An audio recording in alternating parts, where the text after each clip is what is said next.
Hi, everyone. Welcome to Getting Fit, Staying Fit, Growth in the Spiritual Life. So, this week, our biblical passage, which will provide us our spiritual challenge for the week, is from Matthew's Gospel, 18th chapter, verses 15 to 20. Jesus said, "If another member of the church sins against you, go and point out the fault when the two of you are alone. If the member listens to you, you have regained that one. But if you are not listened to, take one or two others along with you, so that every word may be confirmed by the evidence of two or three witnesses. If the member refuses to listen to them, tell it to the church. And if the offender refuses to listen even to the church, let such a one be to you as a Gentile and a tax collector. Truly I tell you, whatever you bind on earth will be bound in heaven. Whatever you loose on earth will be loosed in heaven. Truly I tell you, if two of you agree on earth about anything you ask, it will be done for you by my Father in heaven. For where two or three are gathered in my name, I am there among them." So our spiritual challenge this week is about reconciliation. How are we to work out our differences and to be reconciled one with another? And that's probably...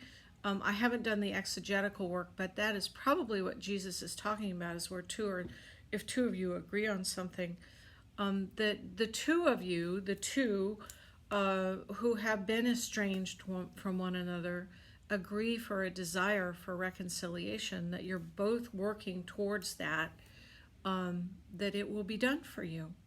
It's not if two of you agree to get $1 million in the lotto, that's probably not going to happen. But back to the point at hand, and our spiritual challenge is for us to examine. Here's our challenge for the week.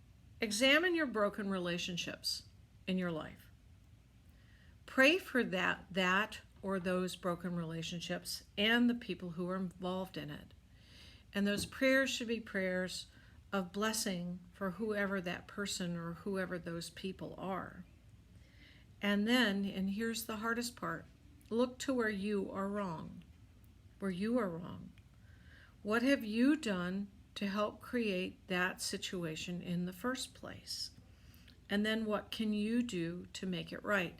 Because while Matthew's gospel tells us that if someone has done something wrong to you, this is how you can reconcile that.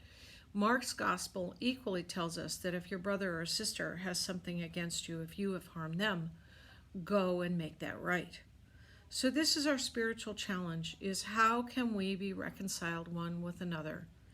This requires us to set aside our pride, to puncture our egos, to set aside the need to be right, and to set aside the need to win.